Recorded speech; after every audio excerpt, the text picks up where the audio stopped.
All right, so welcome to our week two instructor session. And in this instructor session, we're going to be talking about communication. So, as this is an effective communication course, we want to start diving into some of the different elements of communication, especially focusing on what you're learning in week two. So, among other things, we're going to look at verbal and versus nonverbal communication, self disclosure, how communication works, what is communication, and so many other things. So, we're going to go ahead and get started. Just a reminder, if you need to reach out to me, you can always send me a course, an email in the course. All you have to do is click on inbox in the far left hand corner of the screen and send me an email that way. If for some reason you're unable to access the course, then you can always just send me an email at sdavis@fortiscollege.edu and you'll find all that information in the course. I gave it to you during week one, so hopefully you jotted it down along with the technical support phone number. But we're going to go ahead and get started for today. So let's look at our agenda. Okay. So for what we're learning this week, we're taking a look at why do we study communication? We are also looking at how do we become better communicators? What is communication? Some of the principles of communication, different methods of communication. And we're even going to look at Maslow's hierarchy of needs, which I'll explain in just a little bit. And of course, we're going to be focusing on verbal versus nonverbal communication, and especially how we can improve our nonverbal communication skills. So, and then lastly, we'll take a look at your assignments for week two. Okay, so why do we study communication? Well, that's an excellent question. I think a lot of times students enter communication courses and they say, I don't understand why I have to take this.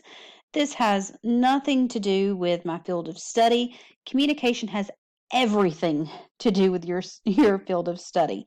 No matter what you're studying, you will be communicating with other people. It might be clients, it might be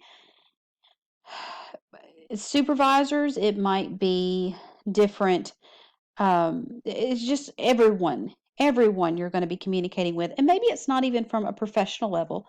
A lot of times our communication is on a personal level. So we learn how to communicate to improve relationships romantically with our children, with family members, with friends, even relationships as far as if you're on the PTA at your kid's school. You want to learn how to effectively communicate in those situations as well.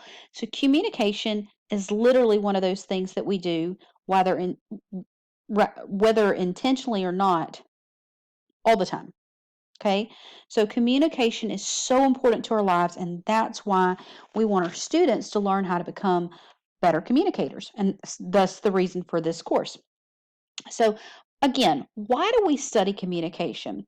Well, we're born into this world communicating from the very get go.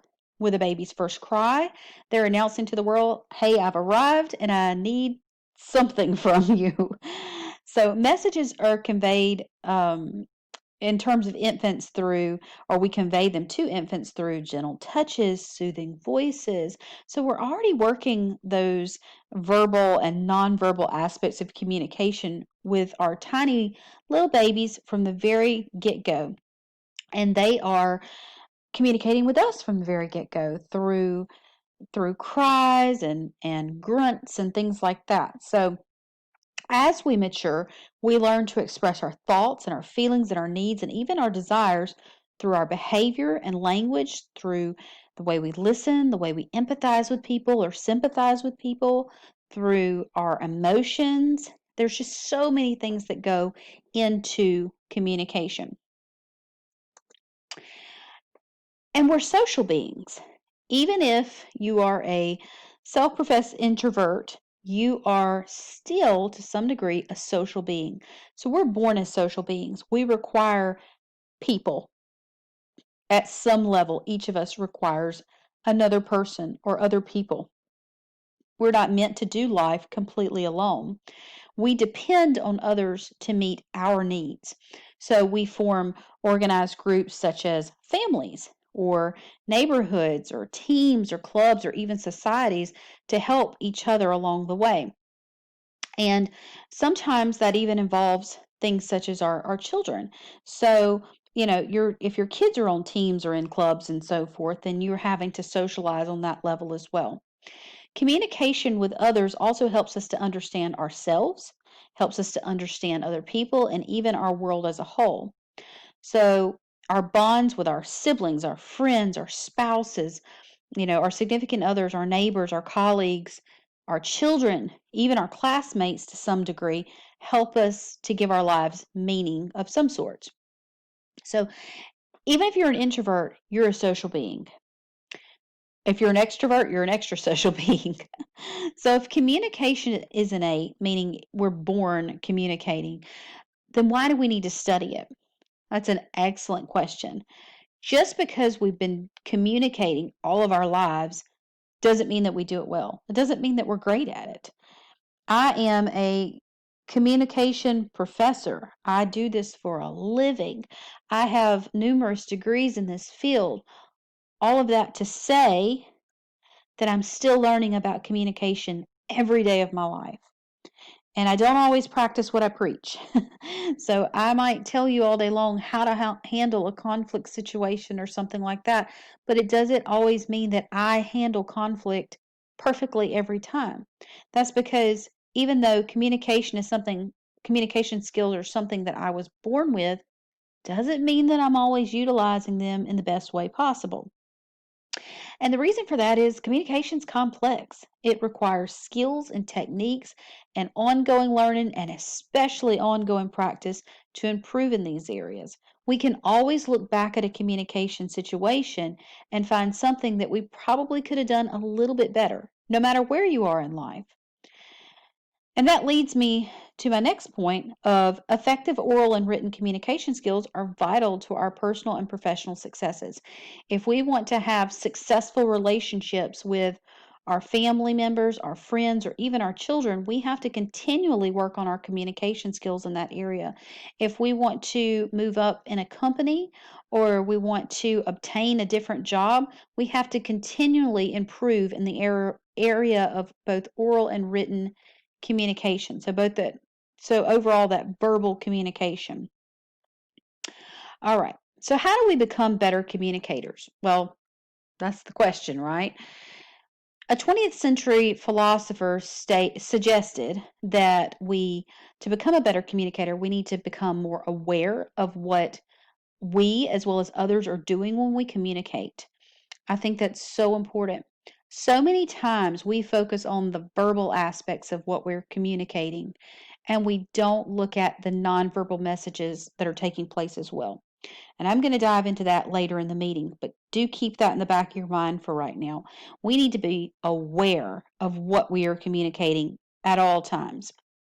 Also, we can become better communicators by simply recognizing that communication is a process which is you have to constantly work at to avoid misunderstandings. I'm sure we can all look at our lives and think of a time where we were trying to communicate something and we were misunderstood by another person.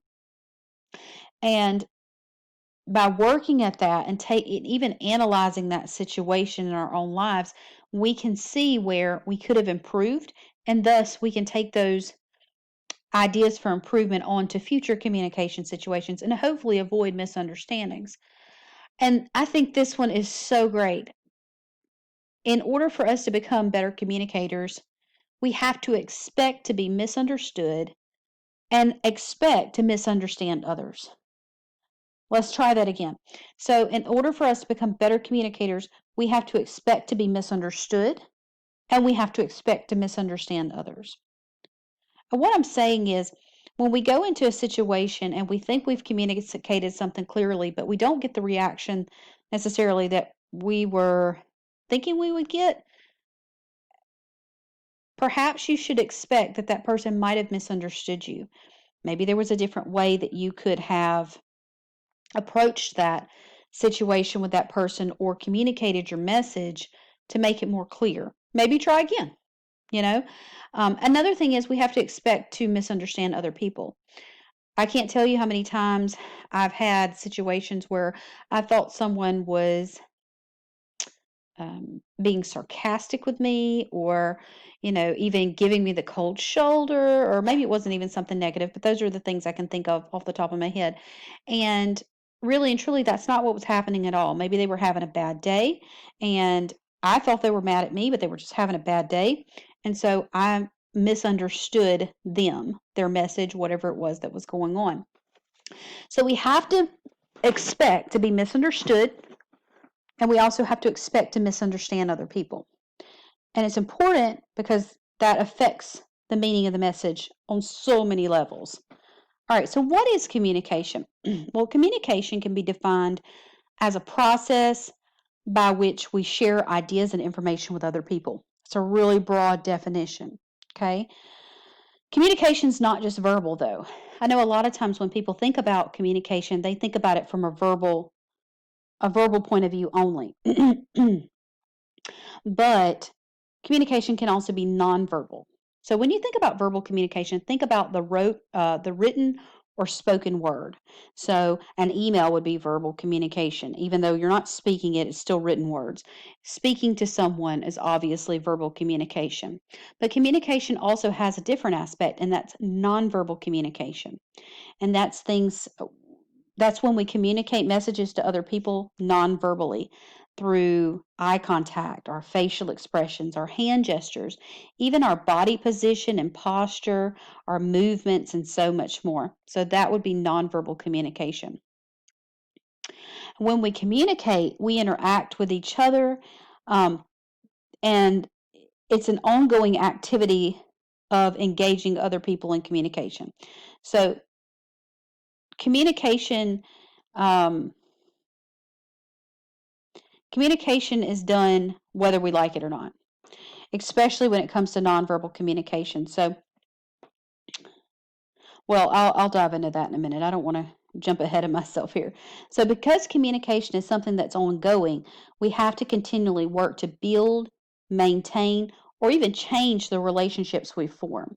And over time, because we're continuously building and maintaining or even changing our relationships based on how we're communicating, we change as people, others change, and even our relationships change. You know, a good example I can think of about that is if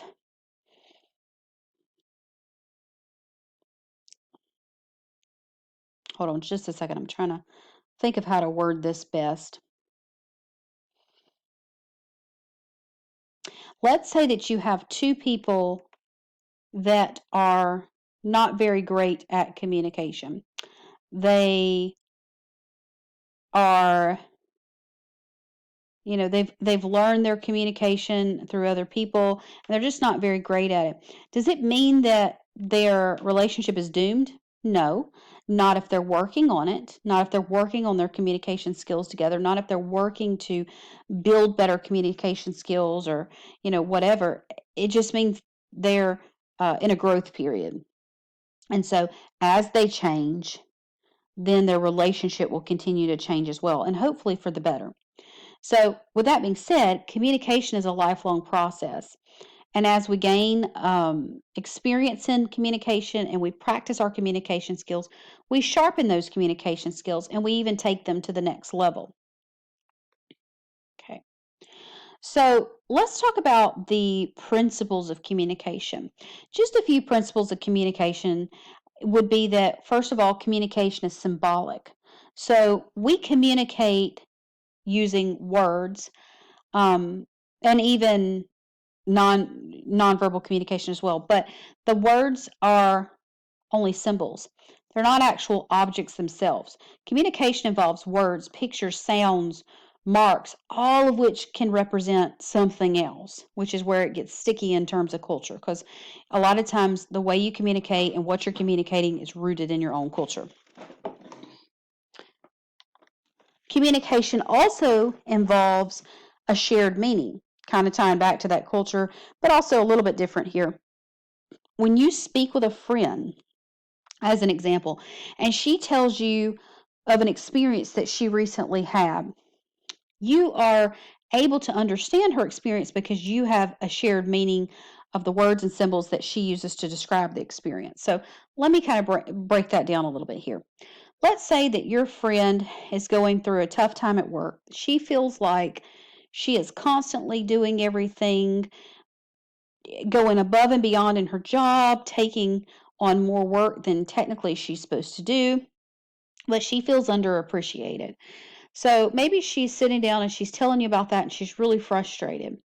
Now, if you've experienced something similar in a work environment as well, then you have a shared meaning of what she's going through and you can really relate to it. If you, let's say, you've never been in a situation like that, then having a shared meaning would be difficult because you've never been through what she's going through. And so you can kind of relate, but not really because you've never been through it. Another principle of communication is communication's a process. It evolves over time after multiple engagements that build on each other. So this is an ongoing interaction that changes the relationship. Self-disclosure is a good example of that. So in a relationship, when you first start off the relationship, you don't know a lot about each other. But as one person gives a little bit of personal information and the other person gives a little bit of personal information, you start to dive deeper in that relationship. Your relationship has more depth because you're sharing more, you're disclosing more. And as you disclose, the other person discloses. It's kind of like layers of an onion. So as you think of disclosure as you disclose something and they disclose something, it's like peeling off the layers to an onion till you get to the very middle, which is the deep bond that you would have with each other. So the process of exchanging messages between two or more people to create shared meaning is how communication is ultimately defined. And then lastly, we have communication is purposeful. We communicate for a reason. And there are 5 key reasons that we communicate, which we'll discuss a little bit later. But communication generally has purpose. It could be intentional or not, but it has purpose. So, elements of interpersonal communication. Well, communication, we don't often dissect it and really think about it, but communication actually involves a lot. So, we start off with what's called the sender, and the sender is the source of the message. Let's say that I'm sitting down with a friend to talk and I go, "Hey, how's your day going?" I'm the sender or the source of the message. The receiver is the recipient of that communication. So, in a conversation between two people, they both exchange the role of sender and receiver. If it's a if it's a two-way conversation. So, I might say, "Hey, how's your day going?" And then my friend is the recipient of that message. Okay. And as she replies, she then becomes the sender, and I become the receiver. So the message itself is the actual content of communication. So it's the idea the sender is communicating to the receiver. So the actual thought of, "Hey, how's your day going?" That's the message. Now the channel refers to however that message is being sent. If the communication is an email, then the internet's the channel, because that's how it's being sent. If you're talking to your friend on the phone, then the phone lines are the channel. If you're talking to someone in person, then the air is the medium or the channel. Okay. And then we have feedback. And so feedback is defined as the information that the sender gets from the receiver as a response to that message. So it can be a nonverbal head nod, kind of indicating that they understand what you're saying. That's feedback. It could be verbally if the receiver of the message, your friend, says, "I don't understand what you mean." That's feedback. So is important in determining if your communication was effective or if we need to repeat or change the message. I'll give an example of feedback. Let's say I'm in a live classroom with you. We're all sitting in this classroom and I'm giving a lecture and I see people nodding their heads, making eye contact with me. Then I can look at that as feedback and also probably look at that as I can take from the head nods and things like that, that my communication was effective because it looks like you're understanding what I'm saying. Now, if I'm giving a lecture and in that same classroom I see people kind of looking off into space or out the window or doodling on their paper or playing on their phone, I'm going to take that as that feedback as my communication's not being very effective. So I either need to change how I'm delivering the message or I need to go back over the information and make sure that people understand it. Now, next in the communication, in a communication scenario, we have the environment. And the environment refers to wherever that communication is taking place. So, in the situation I just gave you about the classroom, the environment would be the classroom. Um, if you're talking to your friend at a coffee house, the environment is the coffee house. Next, we have noise. Noise is so important in terms of communication because it can really be a barrier to understanding. So, in terms of noise, we have both internal noise and external noise. So, an example of internal noise is if you're sitting there listening to your friend talk about whatever it is, and instead of really listening, you're making a grocery list in your head. That's internal noise. That's something that's limiting you from really listening to that person's message. External noise would be if you're again in that situation and you're sitting there talking to your friend at this coffee house and the music is just really loud in there, that's going to be external noise. So that loud music is a distraction and distracting you from the message that person's trying to convey to you. So communication really exists on a continuum, and that ranges from really impersonal communication to highly personal communication. An example of that would be a conversation between a waiter and a customer would probably be a very impersonal end of the spectrum. Now, a conversation between two lifelong friends, that would probably be at the other end of the spectrum and be a highly personal conversation. All right, so let's take a look at communication methods. Now, here we have communication styles, communication mediums, and communication channels. So, communication styles are generally either, for a very broad look at it, are either formal or informal. And of course, that depends on your audience. Communication mediums can be, or ways we communicate, would be vocal through words or sounds, tactile, which means through touch. Let's say that your friend's having a really bad day and you put your hand on their shoulder. That's going to be a tactile medium.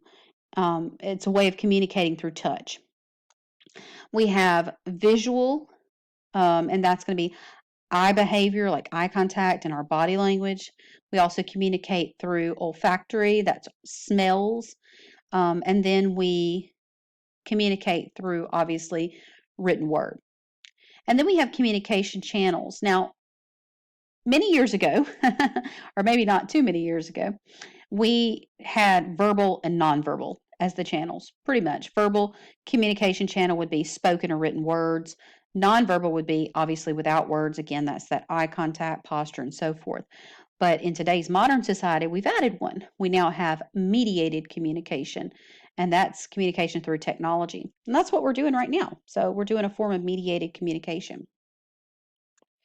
Okay, so we have different types of human communication. So human communication can be organized into 5 primary types: interpersonal, intrapersonal, mediated, small group, and even public communication. So interpersonal communication is the process of exchanging messages, usually between two people, to create to create and share meaning. So this can often be unplanned and occur spontaneously. So if you're having that cup of coffee with your friend, or you're sitting at the kitchen table talking to your spouse, whatever it is, that's going to be interpersonal communication. Intrapersonal communication refers to self-talk, um, or the communication that we have with ourselves. So if you are sitting in front of your computer and you're going, "Oh my goodness, I don't know how I'm going to get all of this stuff done this week. I've got homework, I've got things to do with the kids." All these things you're talking to yourself out loud and really saying, "No, you're going to get it all done. Don't worry about it." That's self-talk, and it's intrapersonal communication.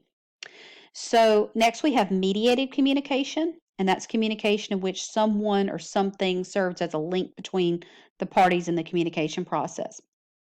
So we're actually doing that right now, mediated communication.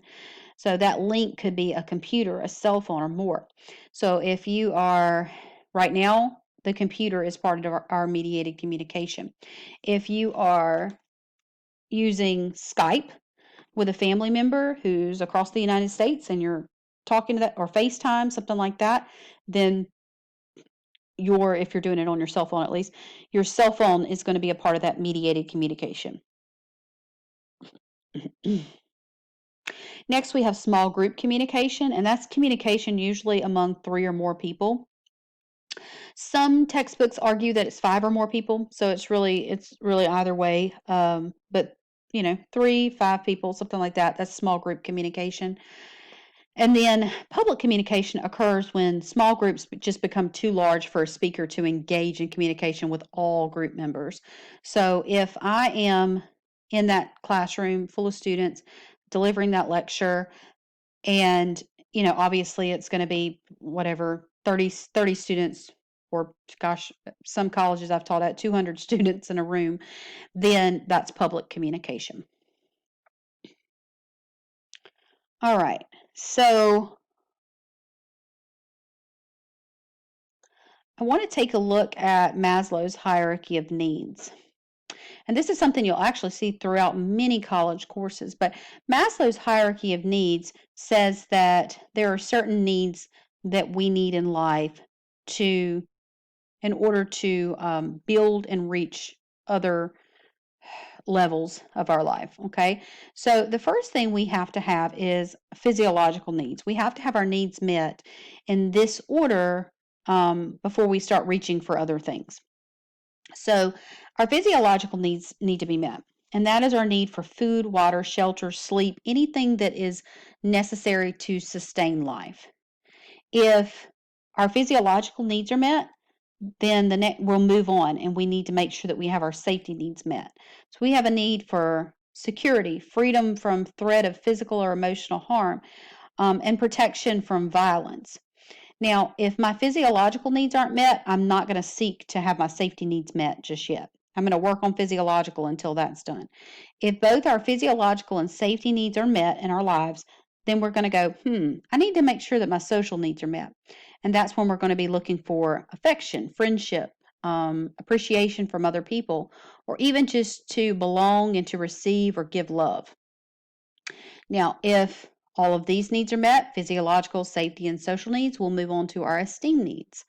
And our esteem needs are that we have a need for self respect, and we have a need to be respected by other people. Okay. Now, again, if your physiological needs are met and your safety needs are met, but your social needs aren't met, you're going to strive for that before you look to have your esteem needs met. That's just how it works.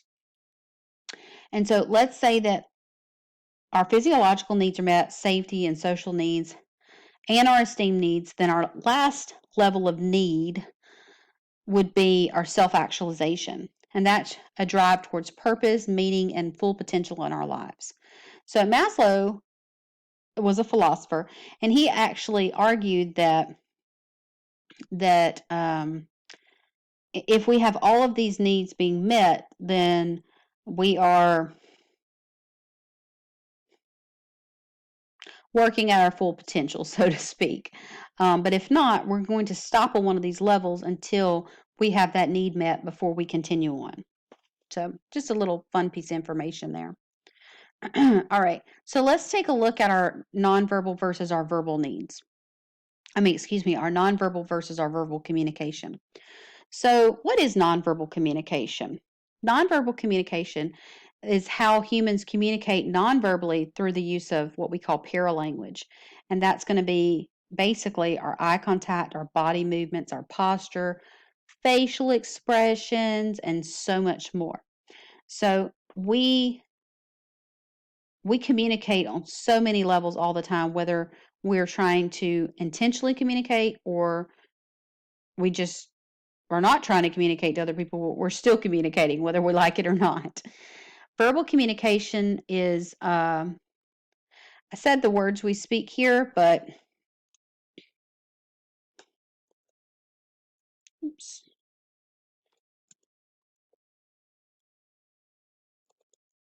Goodness, I can't type right now.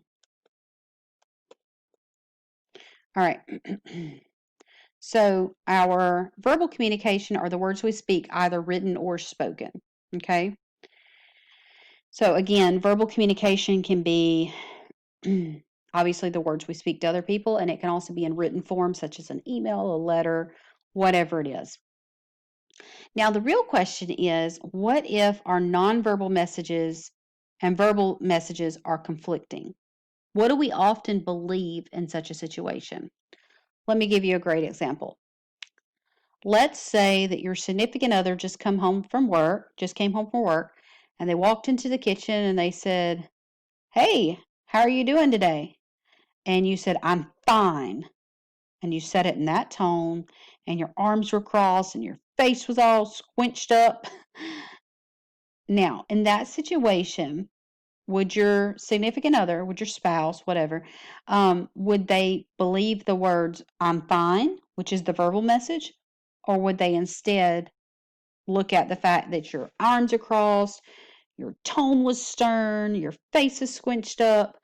Would they pay attention to that?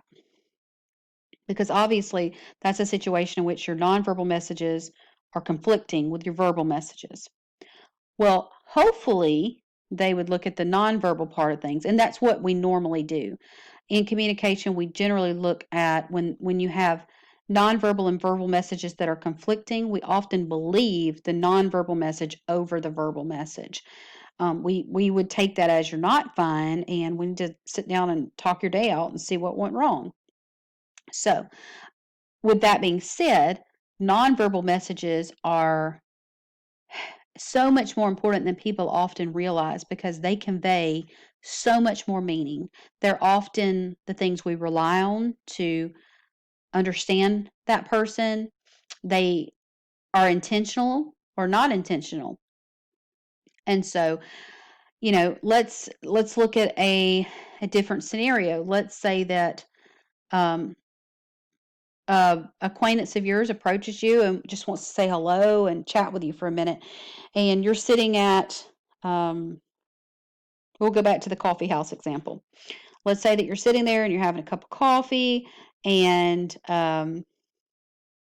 you see your acquaintance start to walk over to you, and your arms are crossed, and you look tired, whatever it is. 9 times out of 10, that person's going to say that you aren't.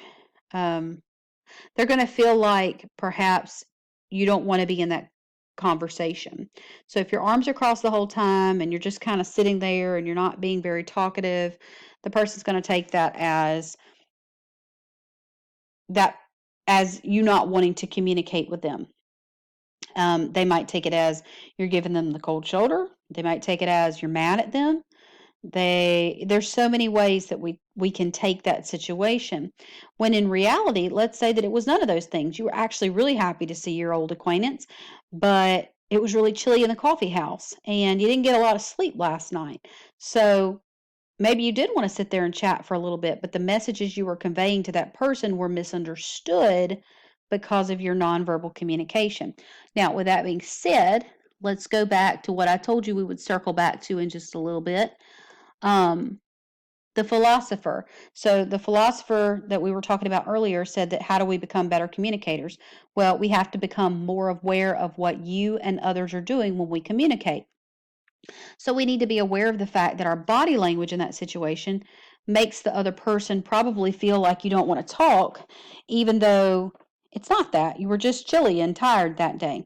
So, in order for us to avoid misunderstandings, we have to make sure that we are aware of our body language when we're communicating with other people. Okay. So, with that being said, that's one way we can improve our nonverbal communication skills is just simply being aware of what we're communicating at all times. either either through our posture or our eye contact. If you're glancing around the room a lot when someone's talking to you, that person's going to assume you're not listening to them or that you're completely disinterested in what they're saying. If your arms are crossed and your posture, you've got your legs crossed and your arms crossed and all that, that person's going to probably assume that you don't want to be in that communication situation. So there's a lot of things that go on there that you need to be aware of so that you are communicating to the degree you want to communicate and communicating effectively. So how can we improve that our nonverbal communication? We need to make sure that we're focusing on the context of our message, our audience, and even the feedback we're giving and sometimes receiving. So the context includes our physical setting, the occasion, the situation, and so much more. All right, so with that being said, let's take a look at the course this week. I want to go over what you should be doing, your assignments, and so forth. So, let's see. All right, so when you log into the course, you're, oops, sorry, hold on, student view. There you go. That's what you should be seeing. When you log into the course, this is what you're going to be seeing. Obviously, like I said, week one, you won't see this pink box. I'm in student view right now, so my screen looks like what you should be seeing because I don't want to confuse you. So when you log into the course, you're in the home area. Don't forget to click on the announcements because, as I said before, anything with a yellow circle beside it means that you have not read that announcement yet. And I post all kinds of information there for you. All right, and I discussed that in week one. So what you want to do is, because we're in week two, you're going to click on modules. And you're going to scroll down to week two, and this is everything you should be completing in week two. So you're going to start at the week two overview. And this is going to give you a short summary of what we are discussing in this lesson. It's going to give you the objectives we hope that you are able to achieve by the end of this lesson. And it's also going to give you your to-do list of things you need to be completing and when you should be completing them. Your readings will be ongoing this week. Your initial post to the discussion area needs to be made by Wednesday. Your response posts to your fellow classmates in the discussion area need to be made by Sunday. And your assignment needs to be submitted by Sunday. So we're going to click Next. So your week two readings. So it lists your chapter readings for the week. And to access those, you click Next. You'll click the Load COM 205 textbook just like we did in week one. Once you've done that and read through that, you'll keep going. You'll review the week two interactive lecture. Again, all you have to do is click the link and it'll pop up in a different window and you'll go through that. When you've done that, you're going to click Next and you'll see the week two discussion and it's on verbal versus nonverbal communication. So your initial post this week is going to be it says communication is the process of transferring a message which can happen with or without words. So that's verbally or non-verbally. You're going to, in your initial post, you're going to describe a recent scenario where you communicated non-verbally using proxemics, which means distance, kinesics, which is body language, haptic, which is touches, appearance or eye contact, or even more. And you're going to state how this type of communication is effective or even more effective than verbal communication. And then in your response post, then you'll put in your response post your classmates discuss areas where there might be a difference of opinion. Do you find your peers or your classmates' techniques to be valid? What might contribute to the differences in nonverbal techniques? All right. And so once we complete that, we'll click Next. Your instructor session, once this is done recording, I'll post it here for you. And then you have your week two assignment, and that's on emotional intelligence. And I'll let you read over the directions on your own. And you've got down here, it says download the assignment details. You'll click that, read through the directions, complete everything that's needed. And when you're ready to submit, just like last week, you'll click submit assignment. You'll upload your assignment by clicking browse. I'm not going to upload anything, and you'll see once you choose your file, you'll click submit assignment. Okay. And that's it. If you move to week three, that means you've gone too far. So all I did was I clicked modules again, took you back, I went to week 2, and this is everything we just went through. So, went through the overview, which was the summary for this week. We looked at what you should be reading. We accessed it through this link right here, the e-textbook link. You would then complete the week 2 interactive lecture, post to the discussion. Initial posts are due by Wednesday, reply posts are due by Sunday. You will obviously be reviewing your week 2 instructor session, which I'll post a recording here for as well. And then you'll have your week 2 assignment, which you should be submitting by Sunday, and that's on emotional intelligence. And that's it. So, with that being said, if you have any questions, be sure to reach out. It's going to be a great week, and I know that you can do this. So, enjoy the week, and I hope to hear from you soon. Thank you so much.